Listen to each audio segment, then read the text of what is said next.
खट्टा खाने वाली चुड़ैल। रात को अचानक राधिका मौसी को किचन से कुछ गिरने की आवाज आई। उन्होंने बाहर निकल के देखा तो किचन में उन्हें कोई सफेद साड़ी में दिखा। वो चीख पड़ी, हे भगवान, आलतू जलाल तू आई बला को टाल तू, आलतू जलाल तू आई बला को टाल तू। राधिका मौसी को चीखते सुनकर श्रवण बाहर आता है भागते हुए। अरे माँ, क्या हुआ? क्या देख लिया? दादी माँ आ गई क्या सपने में? अरे बेटा, रसोड़े में देख तो कौन है?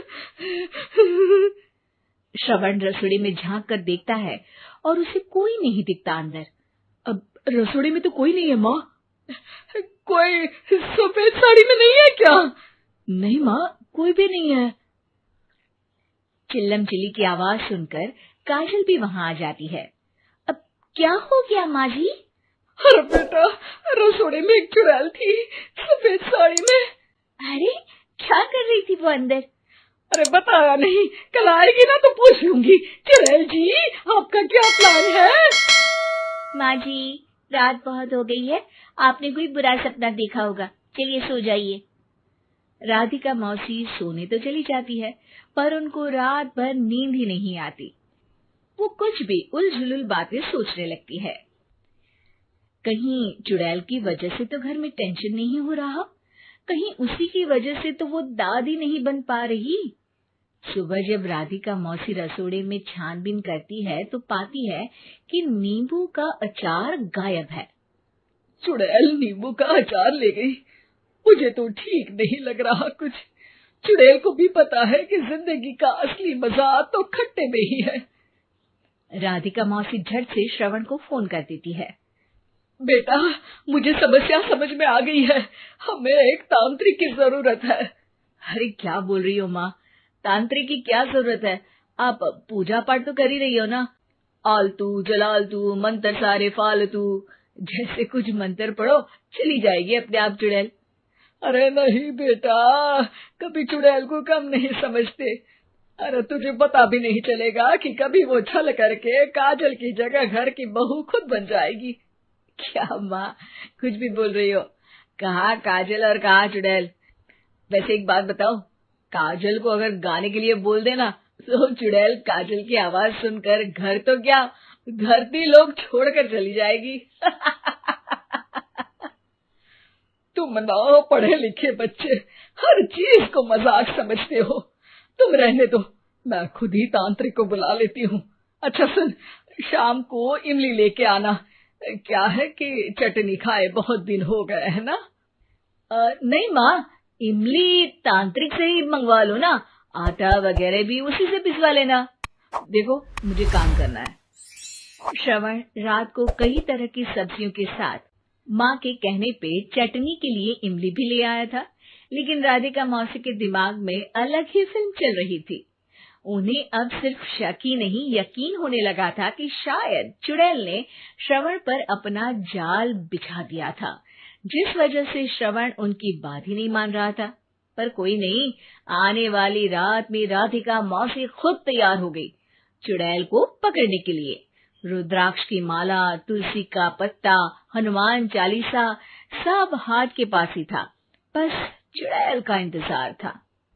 और जैसा राधिका मौसी ने सोचा था वैसा ही हुआ। वो चुड़ैल उस रात भी आई, पर वो राधिका मौसी से तेज निकली और राधिका मौसी के उससे पकड़ने के पहले ही वो भाग खड़ी हुई। जरूर बहू पे साया है उस चुड़ैल का, तभी तो श्रवण के कमरे में गई है। और अगली सुबह राधिका मौसी पिछली रात हुए हमले में किन चीजों का नुकसान हुआ उसका हिसाब लगा रही थी। उनके खेमे से एक आम के अचार की शीशी भी गायब हो चुकी थी और वो इमली भी जो कल श्रवण लेकर आया था।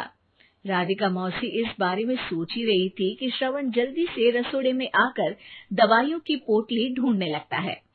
अरे बेटा, क्या हो गया? अब माँ, वो काजल की तबीयत खराब है, बहुत घबराहट हो रही है उसे।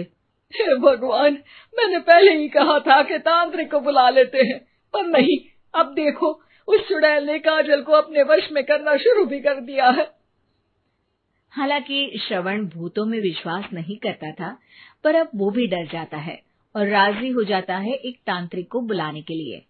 कुछ ही घंटों में तांत्रिक आ जाते हैं और राधिका मौसी तांत्रिक जी को सब बता देती है। घोर संकट, घनघोर संकट, चुड़ैल को मारू जोर चाकट, ओम भट स्वाहा खटखा के आहा। अरे ये क्या मंत्र है? मेरे खुद के ओरिजिनल मंत्र है, कल रात को ही लिखे हैं, अच्छे लगे तो दाद चाहूंगा। एक और मंत्र सुनो।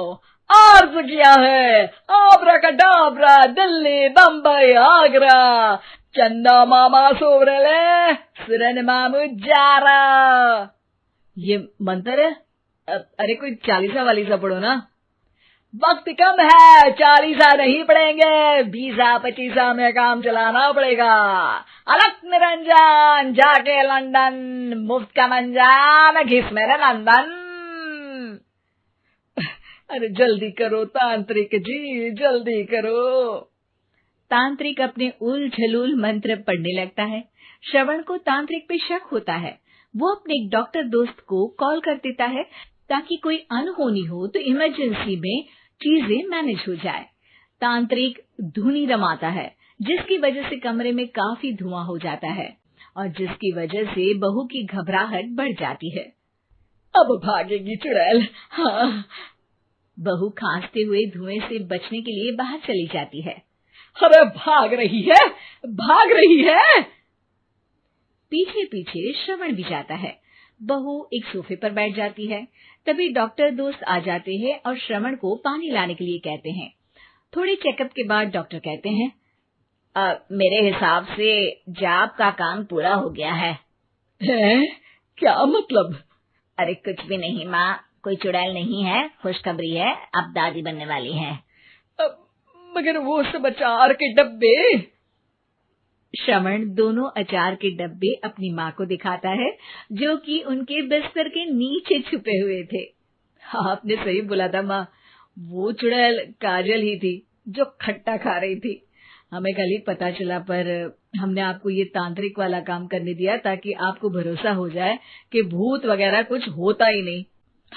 अच्छा, ये तो बड़ी खुशी की बात है, पर बेटा मुझे एक झाड़ू तो ला दे। क्यों माँ? ये तांत्रिक का भूत उतारती हूँ मैं। अब तांत्रिक राधा मौसी के डर से घर से भाग निकलता है और राधा मौसी उसके पीछे भागती है। अरे संकट ये घनघोर है, तांत्रिक मुआ चोर है।